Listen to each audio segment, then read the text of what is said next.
लक्षात काढावा लागेल की यापुढे आमच्या पक्षामध्ये कोणत्याही गुन्हेगाराला प्रवेश मिळणार नाही. यापुढे कोणत्याही गुन्हेगाराला राजकीय संरक्षण दिलं जाणार नाही.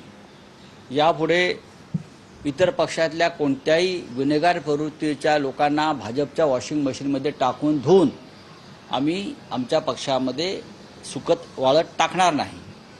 बरं, हे जर त्यांनी एकदा जाहीर केलं की या ज्या घटना घडल्या काल विधिमंडळाच्या आवारामध्ये त्या कधीच घडणार नाही, याला सर्वस्वी जबाबदार महाराष्ट्राच्या संस्कृतीचं जे अधपतन सध्या सुरू आहे त्याला भारतीय जनता पक्षाची धोरणं कारणीभूत आहेत.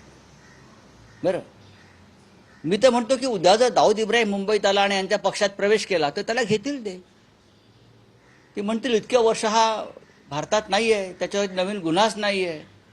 आणि मग त्याच्यावरचे गुन्हे जसं नाशिकला मागे घेतले, नाशिकला जसे पक्षात प्रवेश करायचा आहे म्हणून गुन्हे संबंधित व्यक्तींवरचे गुन्हे मागे घेतले, जसे दाऊद, छोटा शकील, टायगर मेमन ह्यांच्यावरचे गुन्हे मागे घेतले जातील आणि त्यांना पक्षात प्रवेश दिला जाईल, कारण त्यांना आमच्यासारख्या विरोधकांना संपवायचं आहे.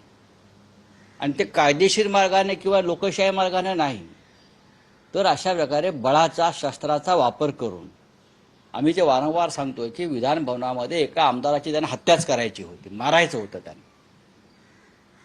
मकोकाचे आरोपी आतमध्ये आले हो, मकोकाचे आरोपी, खून प्रकरणातले आरोपी विधिमंडळाच्या प्रत्यक्ष सभागृहाच्या दारात उभे राहून मारामारी करतात. आणि ते सगळे संबंधित कोणाचे आहेत तर तुमच्या आमदाराच्या. तुमच्या आमदाराची एवढी हिंमत कशी वाढते? त्याच्यावर सुद्धा अशाच प्रकारचे खटले आहेत.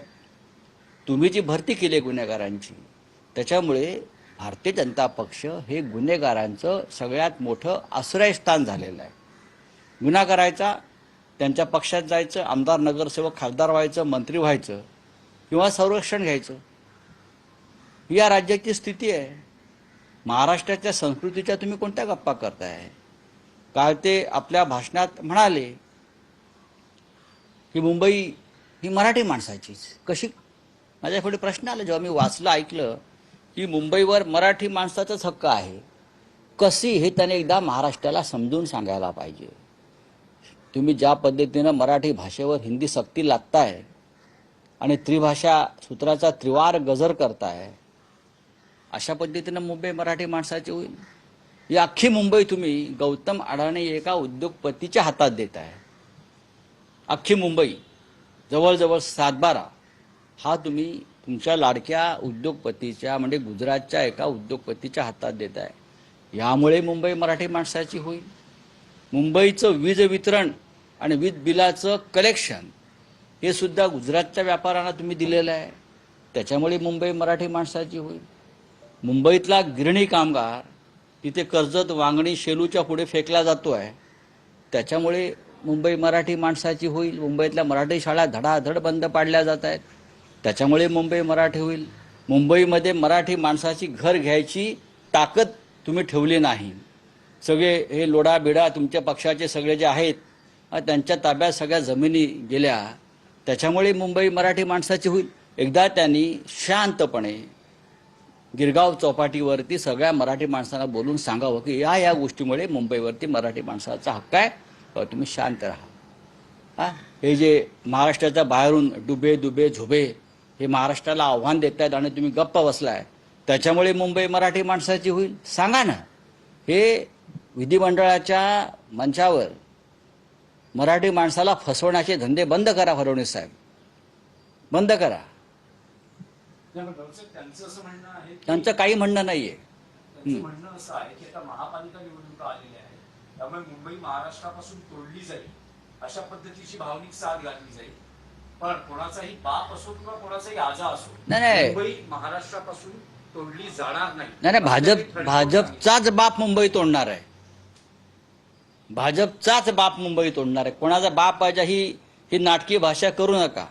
महाराष्ट्र आणि मराठी बरं का ही नाट्यपंढरी आहे. आम्हाला नाटकं हे सगळे नटसम्राट इकडे खूप निर्माण झालेत. नटसम्राट या महाराष्ट्रात खूप निर्माण झालेत. थिएटर बरं का, रंगमंच हा महाराष्ट्राचाच आहे. तेव्हा आम्हाला तुम्ही आवश्यकपूर्ण नाटकातले उतारे वाचून दाखवणं, कोणाचा बाप, कोणाचा आजा, कोणाचा पणजा, मुंबई तोडण्याचं कारस्थान हे पहिल्यापासून व्यापाऱ्यांचं आहे आणि ते व्यापारी भारतीय जनता पक्षाचे आहे. तुम्हाला इकडून फक्त थैल्या हव्यात मुंबईतून, थैलीशाही. तुम्हाला पैसे हवे आहेत मुंबईतून, तुम्हाला संपत्ती हवी आहे मुंबईची, तुम्हाला मुंबई कंगाल करायची आहे आणि सरकार सध्याचं त्या सगळ्या गोष्टी लूटमारीला समर्थन देत आहे. साहेब, काल मीरा भाईंदरच्या सभेमध्ये राज ठाकरेंनी भाजप खासदार निशिकांत दुबेंना आव्हान दिलेलं आहे, मुंबईत या बुडवून डुबा के मारेंगे.